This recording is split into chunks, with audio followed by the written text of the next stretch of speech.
Transformer, যার নাম থেকেই বোঝা যায় এটা কোনো কিছুকে ট্রান্সফার করে। ট্রান্সফরমার মূলত বৈদ্যুতিক শক্তিকে কোনো রকমের ফিজিক্যাল সংযোগ ছাড়াই ইলেকট্রোম্যাগনেটিক আবেশ ছড়িয়ে এক সার্কিট থেকে অন্য সার্কিটে ট্রান্সফার করে। পাওয়ার প্ল্যান্টে সাধারণত 11 কেভি বা 11,000 ভোল্টের বিদ্যুৎ তৈরি হয়। সেই বিদ্যুৎকে শত শত মাইল দূরে পাঠানোর জন্য ট্রান্সফরমারের মাধ্যমে ভোল্টেজকে কয়েক লক্ষ ভোল্টে কনভার্ট করে আমাদের বাসাবাড়ি বা অফিস আদালতে ট্রান্সফার করা হয়। আবার আমাদের সাধারণত 220 ভোল্ট বা 440 ভোল্টের প্রয়োজন হয়। এখানেও ট্রান্সফরমারের মাধ্যমে হাই ভোল্টেজকে কমিয়ে আমাদের ব্যবহার উপযোগী ভোল্টেজে পরিণত করা হয়। বিজ্ঞানের একটা যুগান্তকারী আবিষ্কার ছিল এই ট্রান্সফরমার। আজকের ভিডিওতে আমরা ট্রান্সফরমার সম্পর্কিত বিভিন্ন তথ্য নিয়ে আলোচনা করব।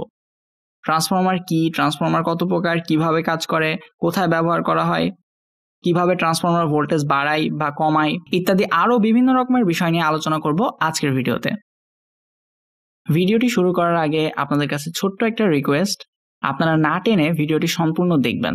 যদি কারো ডাউনলোড করার প্রয়োজন হয় তাহলে অন্তত একবার পুরো ভিডিওটি দেখার পরে তারপর ডাউনলোড করবেন। কারণ যদি কোনো ভিউয়ার্স ভিডিওতে আসার 2-1 মিনিটের মধ্যেই বের হয়ে যায় ভিডিও থেকে এবং সে যদি ডাউনলোড করে দেখে, তাহলে ইউটিউব অ্যালগোরিদম ভিডিওর ইমপ্রেশন কমিয়ে দেয়। তো আপনাদের কাছে ছোট্ট একটা রিকোয়েস্ট থাকবে, আপনাদের যদি ভিডিওটি ডাউনলোড করে দেখার প্রয়োজন হয় তাহলে অন্তত একটা বার ভিডিওটা পুরোপুরি না টেনে দেখবেন। হ্যালো ভিউয়ার্স, আমি মোহাম্মদ তারিকুল ইসলাম রিয়ন এবং আপনারা দেখছেন ইঞ্জিনিয়ারিং টেকনোলজি। তো চলুন ভিডিওটি শুরু করা যাক। ট্রান্সফরমার এমন একটা ইলেকট্রিক্যাল ডিভাইস যা কোনো রকম ফিজিক্যাল কানেকশন ছাড়াই এক সার্কিট থেকে অন্য সার্কিটে কারেন্ট ট্রান্সফার করতে পারে। কারেন্ট ট্রান্সফারের সময় এর ইনপুট সাইডের পাওয়ার এবং ফ্রিকোয়েন্সি আউটপুট সাইডে অপরিবর্তিত থাকে। যদিও ফ্রিকোয়েন্সি পুরোপুরি অপরিবর্তিত থাকলেও ট্রান্সফরমারের ভেতরে বিভিন্ন লসের কারণে আউটপুট পাওয়ার ইনপুট পাওয়ারের চেয়ে সামান্য একটু কমে যায়। সেই বিষয়ে পরে আলোচনা করব। আপাতত বোঝার সুবিধার্থে আমরা ধরে নেব আমাদের ট্রান্সফরমারটি একটা আইডিয়াল ট্রান্সফরমার যার লস 0। যখন কোনো পরিবাহী তারের ভেতর দিয়ে বিদ্যুৎ প্রবাহিত হয় তখন এর চারপাশে দুর্বল চৌম্বক ক্ষেত্র তৈরি হয়। কিন্তু যখন পরিবাহী তারকে পেঁচিয়ে কয়েল বানানো হয় তখন এই দুর্বল ছোট ছোট চৌম্বক ক্ষেত্রগুলো একত্রে মিলে একটা বড় চৌম্বক ক্ষেত্র তৈরি হয়, যাকে বলা হয় ইলেকট্রোম্যাগনেট। এই পেঁচানো কয়েলের ভেতর যখন লোহা বা ফেরাইট জাতীয় পদার্থ কোর হিসাবে দেওয়া হয় তখন ইলেকট্রোম্যাগনেটের পাওয়ার আরও বেড়ে যায়। এখান থেকে আমরা বুঝলাম কোনো কয়েলের ইনপুটে ভোল্টেজ সাপ্লাই দিলে কয়েল থেকে চৌম্বক ক্ষেত্র পাওয়া যায়। আবার কোনো কয়েলের চারপাশে আমরা যদি কোনো চৌম্বক ক্ষেত্রকে বারবার মুভ করাই তাহলে চৌম্বকের ম্যাগনেটিক ফ্লাক্সগুলো বারবার কয়েলে বাধা পায় এবং যার ফলে কয়েলের আউটপুটে একটা ভোল্টেজ পাওয়া যায়। কয়েলের প্যাচ সংখ্যা যত বেশি হবে তত বেশি পরিমাণ ভোল্টেজ আউটপুটে পাওয়া যাবে এবং কয়েলের তার যত মোটা হবে আউটপুট কারেন্টও তত বেশি পাওয়া যাবে। এখানে একটা কথা মাথায় রাখতে হবে, তা হচ্ছে চৌম্বক ক্ষেত্র এভাবে স্থির থাকলে কিন্তু কয়েলের বিদ্যুৎ তৈরি হবে না। চৌম্বক ক্ষেত্র অথবা কয়েল যে কোনো একটিকে অবশ্যই মুভ করতে হবে, অর্থাৎ কয়েলের গায়ে পরিবর্তনশীল চৌম্বক ক্ষেত্র আঘাত করলে তবেই বিদ্যুৎ তৈরি হবে। উপরের এই দুইটা টার্মকে ব্যবহার করে মূলত ট্রান্সফরমার কাজ করে। এখানে দুইটা সার্কিট দেখা যাচ্ছে। বাম পাশের সার্কিটের সাথে একটা কয়েল এবং একটা ব্যাটারি কানেক্ট করা আছে, আর ডান পাশের সার্কিটের সাথে একটা কয়েল ও একটা লোড কানেক্ট করা আছে। দুইটা কয়েলের ভেতরে কোনো রকমের ফিজিক্যাল কানেকশন নেই। এখন সুইচ অন করার পর বাম পাশের কয়েলে ভোল্টেজ ইনপুট হবে, যার ফলে এখান থেকে একটা ম্যাগনেটিক ফিল্ড তৈরি হবে। এই ম্যাগনেটিক ফিল্ড যখন দ্বিতীয় কয়েলের গায়ে আঘাত করবে তখন দ্বিতীয় কয়েলে বিদ্যুৎ তৈরি হবে, যার ফলে লাইটটা জ্বলে উঠবে। কিন্তু যদি এইভাবে ব্যাটারিটাকে একভাবে লাগিয়ে রাখা যায় তাহলে ম্যাগনেটিক ফ্লাক্সেরও কোনো পরিবর্তন হবে না এবং দ্বিতীয় কয়েলেও ভোল্টেজ তৈরি হবে না। এখন যদি ব্যাটারিটাকে ঘুরিয়ে কানেক্ট করি তাহলে ম্যাগনেটিক ফ্লাক্সেরও দিক পরিবর্তন হয়ে যাবে, যার ফলে আবার দ্বিতীয় কয়েলে ফ্লাক্স আঘাত করবে এবং ভোল্টেজ বা ইএমএফ তৈরি হবে। বারবার তো ব্যাটারির দিক পরিবর্তন করা সম্ভব না, সেজন্য ট্রান্সফরমার সরাসরি ডিসি কারেন্টে কাজ করে না। ট্রান্সফরমার এসি বা ফ্রিকোয়েন্সিওয়ালা কারেন্টে কাজ করে। এসি সাপ্লাইয়ে যখন পজিটিভ হাফ সাইকেল আসে তখন ফেজ তার পজিটিভ এবং নিউট্রাল তার নেগেটিভ হয়ে যায়, যার ফলে প্রথম কয়েলে ম্যাগনেটিক ফ্লাক্স তৈরি হয় যা দ্বিতীয় কয়েলে আঘাত করার ফলে সেখানেও একটা পজিটিভ হাফ সাইকেল পাওয়া যায়।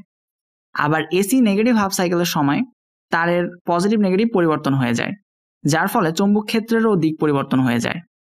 প্রথম কয়েলে চৌম্বক ক্ষেত্র যতবার দিক পরিবর্তন করে, দ্বিতীয় কয়েলে ভোল্টেজও ততবার দিক পরিবর্তন করে। অর্থাৎ ইনপুটে 50 হার্জের এসি সাপ্লাই দিলে আউটপুটেও 50 হার্জের এসি সাপ্লাই পাওয়া যাবে। ট্রান্সফরমার কিন্তু এসিকে ডিসি করে না, সেজন্য ট্রান্সফরমারের ইনপুটে এসি সাপ্লাই দিতে হয় এবং আউটপুটেও এসি লোড কানেক্ট করতে হয়। ট্রান্সফরমারের আউটপুটে ডিসি লোড কানেক্ট করতে চাইলে অবশ্যই রেকটিফায়ার কানেক্ট করতে হবে। রেকটিফায়ার কি, রেকটিফায়ার কিভাবে কাজ করে বা রেকটিফায়ার কিভাবে কানেক্ট করতে হয় তা জানতে চাইলে এই ভিডিওটি দেখতে পারেন। যখন এইভাবে দুইটা কয়েলের মধ্যে ইলেকট্রোম্যাগনেটিক ইন্ডাকশন নীতিতে বিদ্যুৎ ট্রান্সফার হয়, তখন অর্ধেকেরও বেশি পরিমাণ ম্যাগনেটিক ফ্লাক্স অপচয় হয়ে যায়। এই অপচয় কমানোর জন্য কয়েল দুটিকে লোহা বা ফেরাইট জাতীয় পদার্থের গায়ে পেঁচানো হয়, আর একে বলা হয় ট্রান্সফরমারের কোর। আমরা সাধারণত যেই ট্রান্সফরমারগুলো রেগুলার 50 হার্টজ ফ্রিকোয়েন্সি এর জন্য ব্যবহার করি, সেই ট্রান্সফরমারের কোর সাধারণত লোহা বা সিলিকন স্টিলের তৈরি হয়। আর ফোনের চার্জার বা বিভিন্ন অ্যাডাপ্টারের মধ্যে যে হাই ফ্রিকোয়েন্সির ছোট ট্রান্সফরমারগুলো ব্যবহার করা হয়, সেই ট্রান্সফরমারের কোর হিসাবে ব্যবহার করা হয় বিভিন্ন রকমের ফেরাইট ম্যাটেরিয়াল। তো এই কোর ব্যবহারের ফলে প্রথম কয়েলে যে পরিমাণ ম্যাগনেটিক ফ্লাক্স তৈরি হয়, তার বেশিরভাগ অংশটুকুই কোরের ভেতর দিয়ে দ্বিতীয় কয়েলের কাছে চলে যায়। এতে ফ্লাক্সের অপচয় কমে যায় এবং বেশিরভাগ ফ্লাক্সটুকুকেই কাজে লাগানো যায়। এরপরও কিছু পরিমাণ ফ্লাক্স বাইরে থেকে যায়, যেটা সচরাচর ব্যবহার করা যায় না। এই ফ্লাক্সকে বলা হয় লিকেজ ফ্লাক্স। এই অবস্থায় এসি সাপ্লাই দিলে প্রথম কয়েলে উৎপন্ন পরিবর্তনশীল ম্যাগনেটিক ফ্লাক্স কোরের ভেতর দিয়ে দ্বিতীয় কয়েলে আঘাত করবে এবং যার ফলে দ্বিতীয় কয়েলে এসি কারেন্ট বা পরিবর্তনশীল বিদ্যুৎ তৈরি হবে। এই ধরনের একটা ট্রান্সফরমারে সাধারণত 3টা অংশ থাকে: প্রাইমারি কয়েল, সেকেন্ডারি কয়েল এবং কোর। তবে ট্রান্সমিশন লাইনে যে বড় বড় ট্রান্সফরমারগুলো দেখা যায়, সেগুলোতে এই 3টা প্রধান অংশ ছাড়াও আরও বিভিন্ন রকমের অংশ যুক্ত থাকে। ট্রান্সফরমারের যে পাশে ইনপুট দেওয়া হয় সেই পাশকে বলা হয় প্রাইমারি সাইড বা প্রাইমারি ওয়াইন্ডিং, আর যে পাশ থেকে আউটপুট নেওয়া হয় বা যে পাশে লোড কানেক্ট করা হয় সেই পাশকে বলা হয় সেকেন্ডারি সাইড বা সেকেন্ডারি ওয়াইন্ডিং। ট্রান্সফরমারকে বিভিন্ন বিষয়ের উপরে বিভিন্ন ভাগে ভাগ করা যায়, তবে সাধারণ 3টি ভাগ হচ্ছে step up transformer, step down transformer এবং আইসোলেশন ট্রান্সফরমার। আমরা সাধারণত আমাদের বাসাবাড়ি বা অফিস আদালতে বিভিন্ন কাজে স্টেপ ডাউন ট্রান্সফরমার ব্যবহার করে থাকি। স্টেপ ডাউন ট্রান্সফরমারের কাজ হলো ভোল্টেজকে কমিয়ে দেওয়া, অর্থাৎ ইনপুটে বেশি ভোল্টেজ এবং কম কারেন্ট নিয়ে আউটপুটে কম ভোল্টেজ এবং বেশি কারেন্ট দিয়ে থাকে।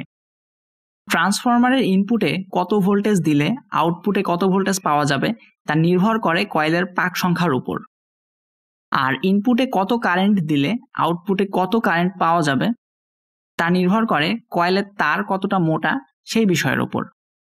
বোঝার সুবিধার্থে আমরা ধরে নিলাম এই ট্রান্সফরমারের প্রাইমারি ওয়াইন্ডিং এর পাক সংখ্যা 100 এবং সেকেন্ডারি ওয়াইন্ডিং এর পাক সংখ্যা 10। অতএব প্রাইমারি ও সেকেন্ডারি ওয়াইন্ডিং এর পাক সংখ্যার অনুপাত হচ্ছে 10:1, অর্থাৎ প্রাইমারি কয়েলে 10 ভোল্টের সাপ্লাই দিলে সেকেন্ডারিতে পাওয়া যাবে 1 ভোল্ট, আবার প্রাইমারিতে 100 ভোল্টের সাপ্লাই দিলে সেকেন্ডারিতে পাওয়া যাবে 10 ভোল্ট। প্রাইমারিতে 220 ভোল্টের সাপ্লাই দিলে সেকেন্ডারিতে পাওয়া যাবে 22 ভোল্ট। স্টেপ ডাউন ট্রান্সফরমার ভোল্টেজকে কমিয়ে দিচ্ছে ঠিকই, কিন্তু ইনপুট ও আউটপুট পাওয়ার সেম থাকবে।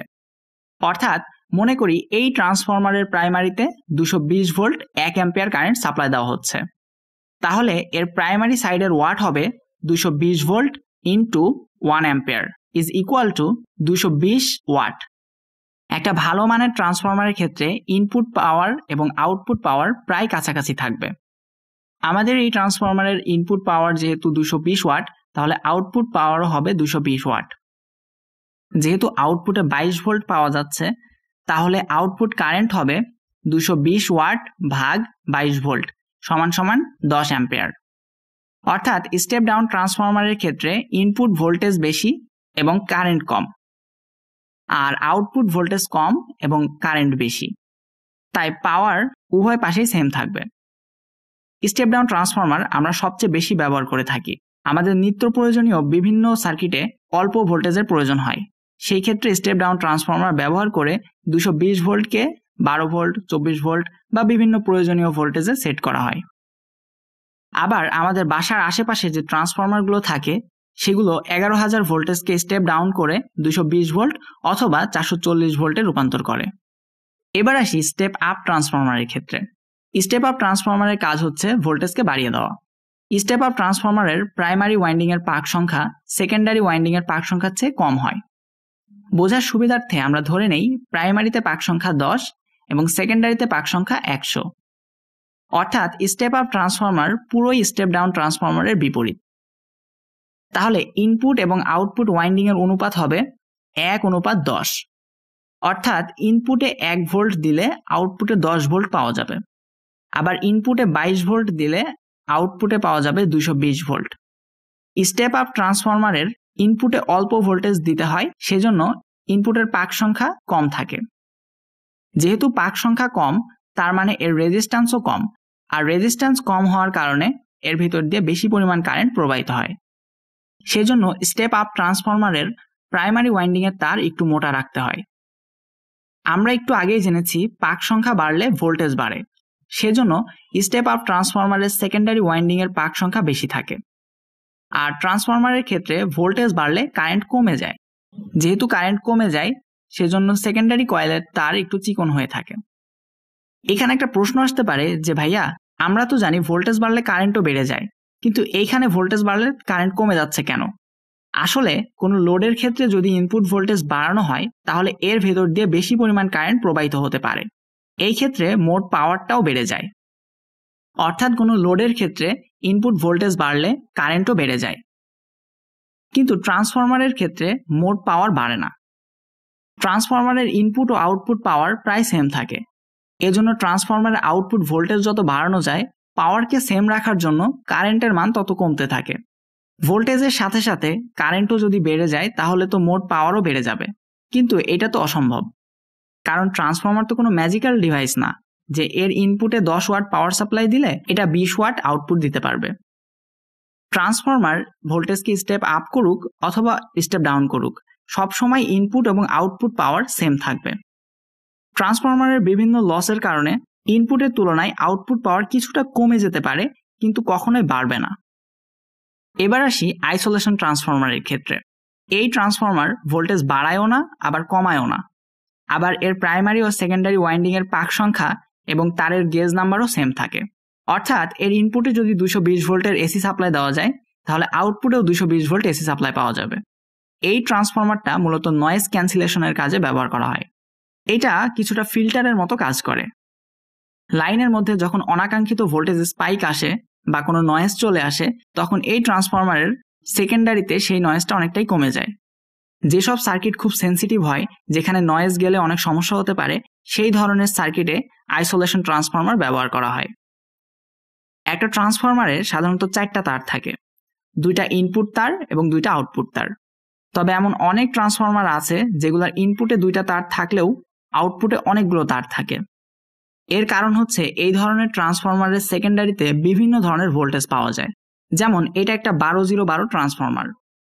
এর ইনপুটে 220 ভোল্ট দিলে আউটপুটের এই দুই অংশের মধ্যে 12 ভোল্ট করে পাওয়া যায়, এবং এই দুই টার্মিনালের মধ্যে 12-12-24 ভোল্ট পাওয়া যায়। এ ধরনের ট্রান্সফরমারকে সেন্টার ট্যাপ বলা হয়, কারণ এর সেকেন্ডারি কয়েলের সেন্টার থেকে একটা কমন তার বের করা হয় এবং এই কমন তারের ভোল্টেজ হচ্ছে 0।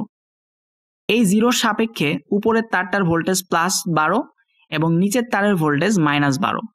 আর এই +12 এবং -12কে একসাথে ধরলে এখানে ভোল্টেজ পাওয়া যাবে 24 ভোল্ট। আবার এমন অনেক ট্রান্সফরমার আছে যার আউটপুটে একটা কমন ওয়্যারের সাপেক্ষে বিভিন্ন রকমের ভোল্টেজ পাওয়া যায়। যেসব সার্কিটে বিভিন্ন রকমের ভোল্টেজের প্রয়োজন হয়, সেই ধরনের সার্কিটে এইরকম ট্রান্সফরমার ব্যবহার করা হয়। ট্রান্সফরমার যেহেতু অনেক বিস্তারিত একটা বিষয়, আর একটা ভিডিওতে সবকিছু বলে কভার করা সম্ভব না, সেজন্য আজকের ভিডিওটা এ পর্যন্তই। এর পরবর্তী ভিডিওতে ট্রান্সফরমার সম্পর্কে আরও বিস্তারিত ডিটেলস নিয়ে আলোচনা করব।